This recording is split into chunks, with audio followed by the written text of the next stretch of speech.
Nos últimos tempos, canais com a temática sobre como é um lixo morar no Bostil têm crescido assustadoramente. Eu confesso que eu gosto bastante desse tema, já que eu compartilho da mesma indignação que são os problemas de viver no Bostil. Só que eu reparei também que vídeos falando sobre morar em outros países cresceram bastante, não falando sobre países da Europa ou da Ásia, mas de países da própria América Latina, países com impostos reduzidos, mais segurança e liberdade econômica. E um desses é um país que você nunca pensou que estaria entre eles: Paraguai, um país que muitas vezes foi alvo de chacota e que o Brasil quase anexou no século XIX. E muitos vídeos falam sobre como é viver no Paraguai e estão se popularizando muito aqui no YouTube. Eu mesmo assisti um deles nesse canal chamado L de Liberdade, o qual fala sobre os altos e baixos de viver por lá. Mas como foi que um país que todo mundo olha e ninguém dá nada chegou nesse ponto? Nesse vídeo vamos falar sobre por que e como o Paraguai está se tornando um destino mais cobiçado pelos brasileirinhos que querem uma vida melhor sem precisar pagar o preço de um rim. Bom, tudo isso começou em 1989. Nesse ano, a humanidade era impactada por diversos eventos, como a queda do Muro de Berlim, o massacre da Praça Celestial, a Revolução Romena que derrubou Nicolae Ceausescu e a queda de um outro ditador na América Latina, Alfredo Stroessner. Esse cara já estava há mais de 35 anos no poder, de longe a ditadura mais longa que o Paraguai já havia enfrentado. Após esse evento, o Paraguai iniciou um processo de redemocratização e reformas econômicas. A estabilidade política e a implementação de políticas macroeconômicas sólidas contribuíram para o crescimento econômico consistente. O país manteve uma inflação controlada e uma política fiscal responsável, criando um ambiente propício para investimentos. E que fique bem claro, Alfredo Stroessner foi um grandíssimo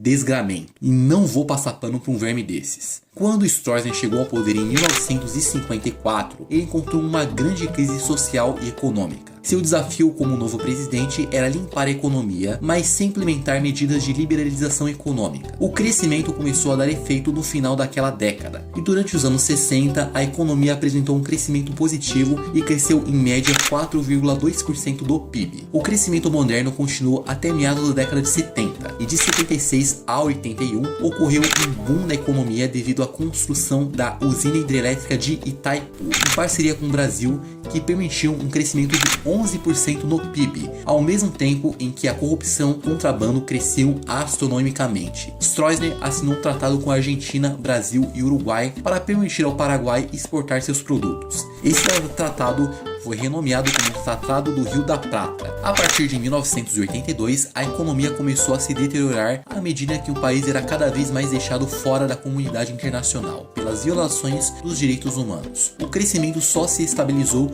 a partir de 1986.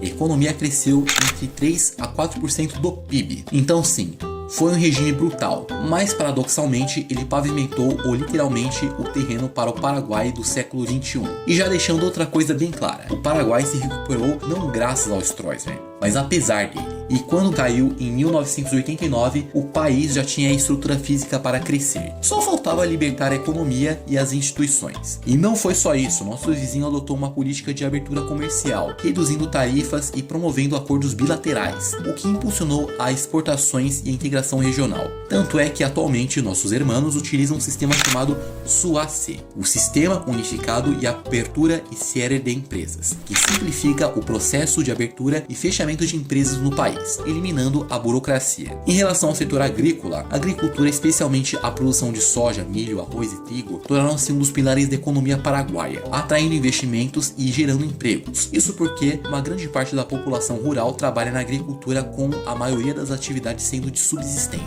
12% do crescimento do PIB corresponde à agricultura. Um segundo ponto importante foi o investimento significativo em infraestrutura para apoiar o seu crescimento econômico e melhorar a qualidade de vida dos seus cidadãos. Projetos de infraestrutura como a construção de estradas, pontes e sistemas de transporte, facilitando o comércio e a mobilidade urbana. O Paraguai também é um importante produtor e exportador de energia elétrica, graças a Itaipu, já citada, a maior do mundo. O país está apostando em projetos de PPP, como a rodovia Alberdi Pilar. E não podemos deixar de falar da capital, Assunção. Cidades como ela passaram por processos de revitalização urbana, com investimentos em habitação, saneamento e espaços públicos. O governo paraguaio e entidades internacionais como a Fomplata investem em estradas, pontes e outros projetos de infraestrutura para melhorar a conectividade e o acesso a serviços. Por exemplo, a construção da ponte de integração com o Brasil tem como objetivo facilitar o comércio e o turismo.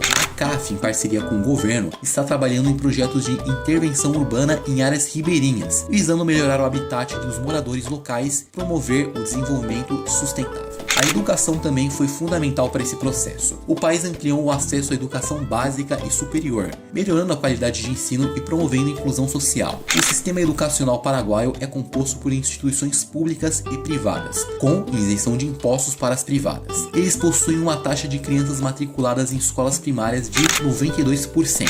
Em 2003, o índice de alfabetização do Paraguai era estimulado em 94%. Segundo o censo de 2000, 15% das mulheres e 10% dos homens vivendo em áreas rurais eram analfabetos. Se o Bostil não investe em tecnologia, o Paraguai já não segue nesse caminho. Nosso vizinho incentivou a inovação tecnológica, criando centros de pesquisa e promovendo parcerias entre universidades e o setor privado. O país reforçou seu sistema judiciário e fortaleceu órgãos de controle, aumentando a eficácia na luta contra a corrupção. A reforma judiciária do Paraguai tem sido um tema de debate e discussão há algum tempo, com diversos aspectos sendo abordados, incluindo a reforma da justiça criminal, a modernização do sistema judicial e a proteção da liberdade de expressão. A reforma da justiça criminal, por exemplo, já começou com a aprovação do Código Penal em 1997, que exigiu mudanças no Código de Processo Penal para sua efetiva aplicação. A Lei 1160 de 97, que estabeleceu o novo Código Penal, entrou em vigor só em 98 e exigiu uma revisão do antigo Código Penal, que era de 1889, e do Código de Processo Penal para sua aplicação. Outro detalhe importante é que o Judiciário do Paraguai é reconhecido como um poder independente e não mero órgão do Estado, conforme a Constituição, e ela também garante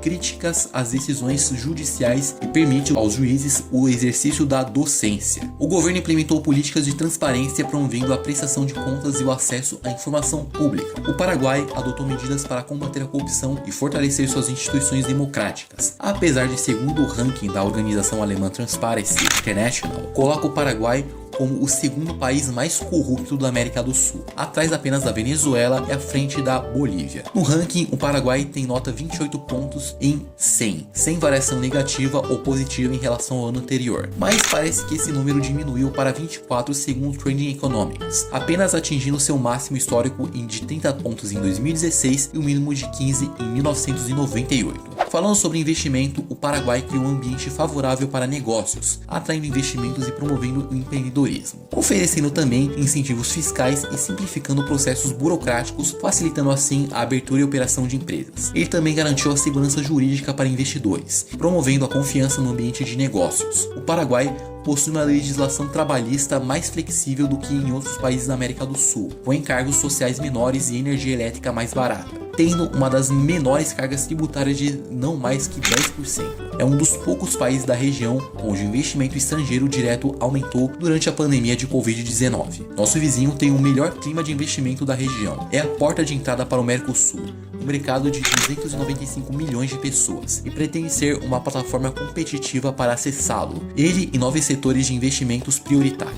Por último, e o mais importante, o nosso vizinho fortaleceu sua posição na América do Sul por meio da integração regional e da cooperação internacional. O país é membro ativo do Mercosul, tanto é que ele foi um dos fundadores do Mercado Comum do Sul através do Tratado de Assunção assinado por Argentina, Brasil, Paraguai e Uruguai em 1991, promovendo a integração econômica e política na região. O Paraguai estabeleceu parcerias estratégicas com países vizinhos, colaborando em áreas como energia, comércio e segurança. É importante ressaltar que ele já exerceu a presidência pro tempore no Mercosul, exercendo a liderança do bloco em determinado período. O Paraguai demonstrou que, mesmo após períodos de adversidade, é possível alcançar um progresso por meio de reformas estruturais, investimentos estratégicos e compromisso com a democracia e o desenvolvimento humano. Sua trajetória serve como inspiração para outras nações em busca de crescimento sustentável e inclusão social. E são por esses motivos que o Paraguai está se tornando o melhor país da América do Sul. Possivelmente, quem sabe, uma superpotência. Mas aí, será que eu esqueci de falar mais alguma coisa nessa lista? Deixa aqui nos comentários. Se você gostou do vídeo, deixa um like para fortalecer. Não esquece de se inscrever no canal para não perder nenhum vídeo como esse. E já aproveita e assiste esse vídeo incrível que está aparecendo aí na sua tela. Muito obrigado, valeu pela audiência, valeu, falou e fui!